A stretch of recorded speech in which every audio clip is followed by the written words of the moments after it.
Wow.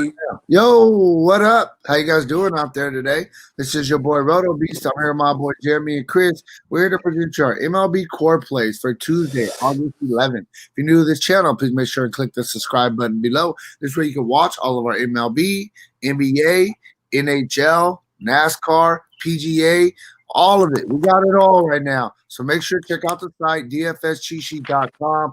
We got a ton of DFS going right now. We're covering it all for you guys. One-stop shop for all your DFS needs. Take advantage right now. We have a promo going on. $100. You get everything on the site, including our optimizer, including all of our cash lines. Use promo code RESTART2020. Jump on with the money team. And yeah, man, you guys ready to talk some baseball? Yeah, you almost caught me, I gotta man. tell you something, man. Chris, I think, has something to get off his chest about DraftKings. Go ahead, Chris. Frustrating. Yeah, but what's funny is I specifically said we're not live yet, are we?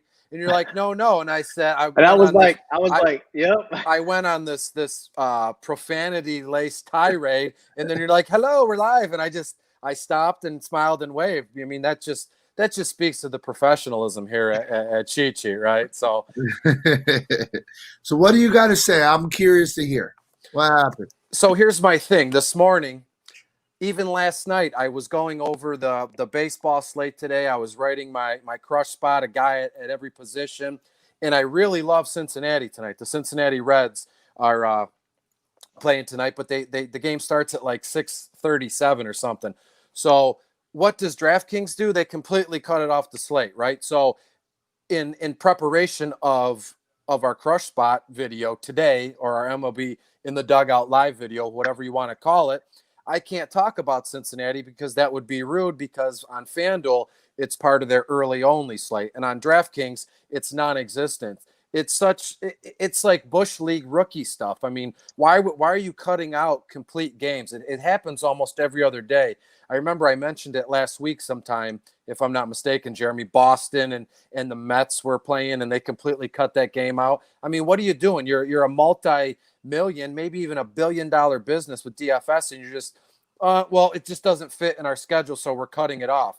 I don't even think, correct me if I'm wrong, I don't even think DraftKings, you can do a single game today with the Cincinnati game, and it's just nonsense. You know what I mean? Like, what if there's a group of kids in Cincinnati tonight and they want to watch the game and it's blacked out, or they want to play some what do you call it? They want to play some DFS and on DraftKings, and they can't even find it.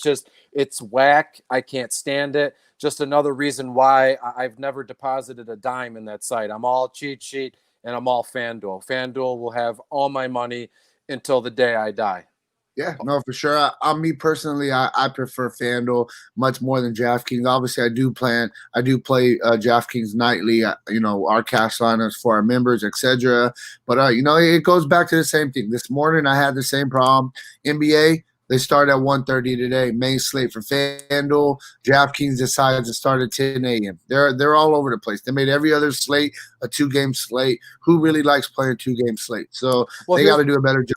Here's the thing real quick. Full disclosure, I've always been honest with you guys. I've always been honest with all the people that read my content, our content, send me messages and everything. So why would I stop now? When Hot Pucking Stacks was first created a few months ago, before everything went on hiatus, I would write for FanDuel, and I was getting comments and emails and DMs.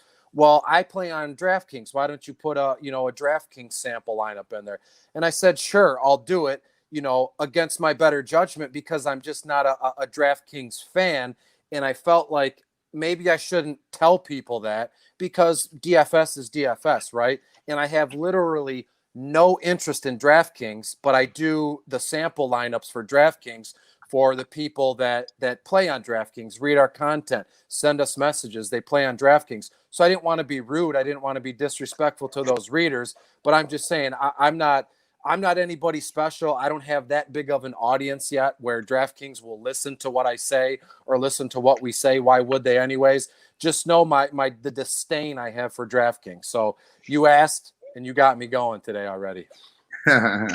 For sure. So, hey, man, let's jump into this. I'm gonna start us with our cash game core, and then we'll kind of round it kind of out with you guys as usual. I'm gonna start a pitcher. I think a guy that I really like today. I think he gives you a really solid floor. There's a ton of great value. That was one of the things that we were talking about before we jumped on the video today. There's a lot of value out there. You could pay up for the Rockies. You can pay up for Arizona if you like them. You know that game in general. You can go with Scherzer at pitcher and still have some really really good plays in your lineup.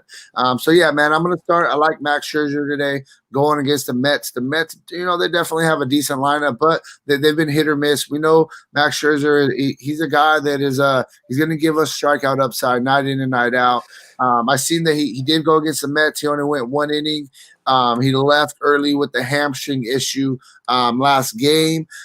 You know, obviously, if they're throwing him back out there today, then he feels fine and he shouldn't have a kind of a pitch count. You know, I expect him to go out there, get his 100 pitches, and, you know, the upside's there. So I like him. I like the floor that we're going to get with him. After that, I'm going to start rounding them out, man. There's some really good value guys that I'm looking at, and then I'll finish off with a guy that I definitely think we got to pay up for. First, I'm going to go to third base. We got a guy, Andy Young, you know, just started his career. He's out there in Colorado today, batting in the leadoff spot at 2,500, bare minimum price tag. Look, the guy just barely jumped on the scene. He's only had 8 at-bats so far, but hey, obviously they like this guy. They threw him in the top of the order. He's 3 for 8 in his young career with the bomb and a double, so he definitely has some pop there. I like him here. You're getting a guy at a dirt cheap price tag, batting in Coors Field at the top of the order. We can expect 4 to 5 at bats from him easily. I think this game could definitely have a high score. It could be a high scoring game, high implied total. Obviously, Vegas is predicting this. So I like Andy Young at 2,500 at the third base, already confirmed in that leadoff spot. Then I'm going to go to shortstop. I like Tim Anderson coming off the IL. 2,700. He should be in the top of that order as well. Man, Tim Anderson, he's starting the season off fairly well. You know, he had a little bit of a rough patch. He went 0 for 9 in the Minnesota series. After that, 4 straight games. He had a hit, and he had at least 2 hits in 3 of those 4 games. I went on the IL. She'll be back tonight. 2,700. Buy low opportunity for a guy that gives us a little bit of power upside. Definitely gives us some stolen upside as well. Then I'm going to go out there to the outfield. One more cheap guy I'm really liking. I love Adam Duvall today going against a lefty. He absolutely crushes lefty. 2,300, almost a bare minimum price tag. Definitely a great value play. So yeah, man, I think all 3 of those guys are really cheap and they're really good value. Then going to the pay up spot, man. We talked about this guy in our video this morning, Charlie Blackman. I mean, the guy is just absolutely crushing the ball right now.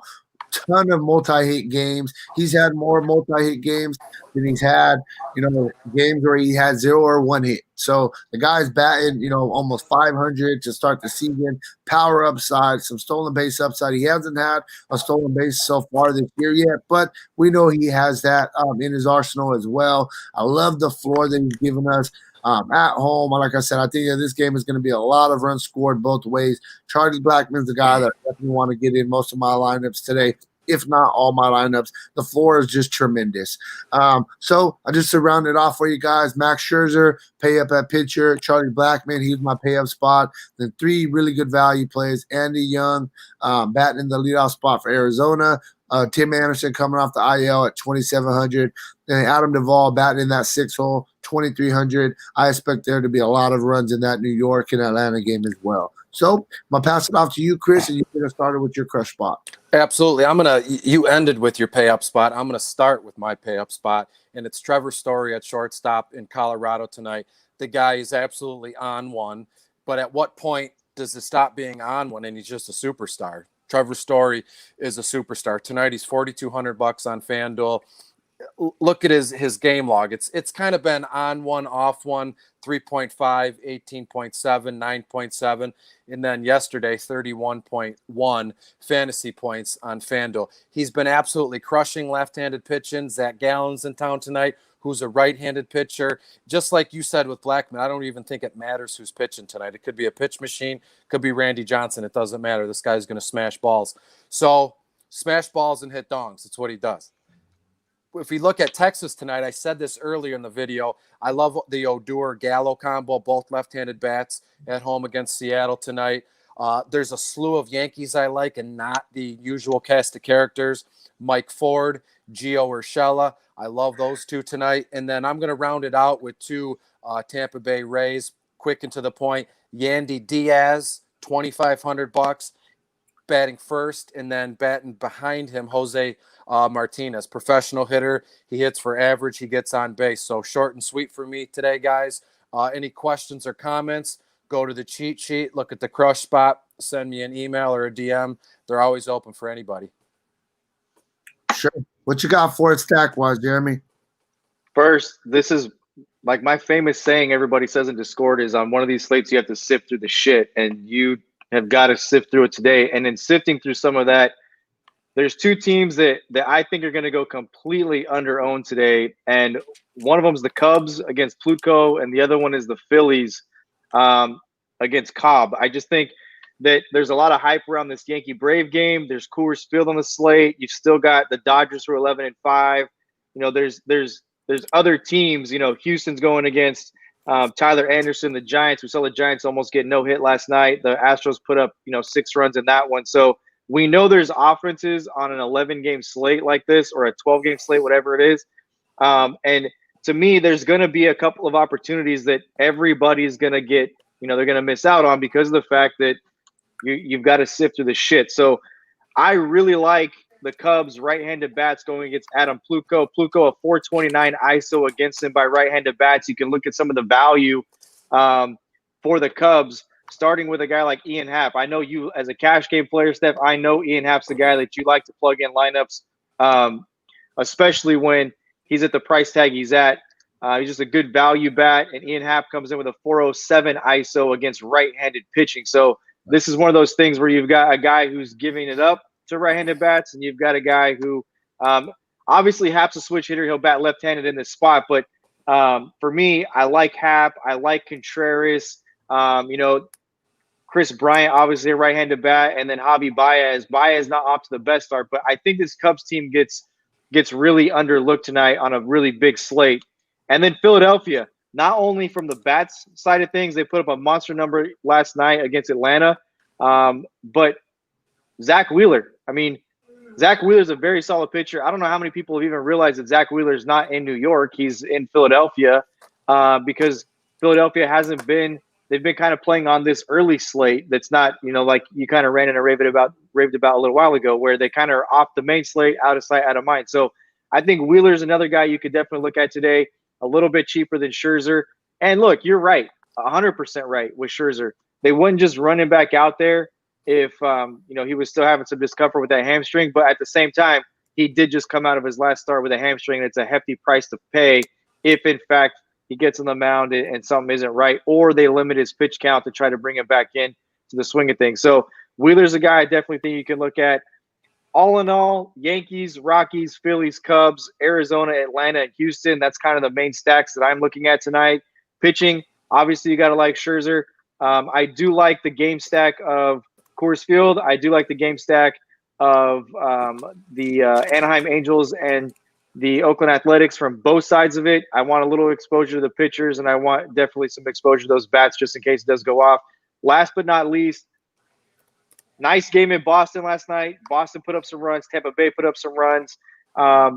You look at that game, the guy who closed the game last night and got the save is going to open that game for Tampa Bay tonight. Jalen Beeks is actually going to come in behind him. I think that game's got an opportunity to score some runs as well again tonight. So those are two more teams that I think could be a little bit off the beaten path with all the hype around the other games on the slate. For sure. Hey, you said it. I like Mike Trout once again. Mike Trout is one of those dudes. When he's locked in, Mike Trout is Mike Trout, best player in baseball. It is what it is. If I could get Mike Trout, Blackman in my lineups, all the value around, love it for sure. So I think that's really where we're at with our core plays for today. If you do want a more in-depth analysis, make sure to check out the site, DFSCheatSheet.com. And hey, good luck on your guys' contest tonight, all right? Peace out.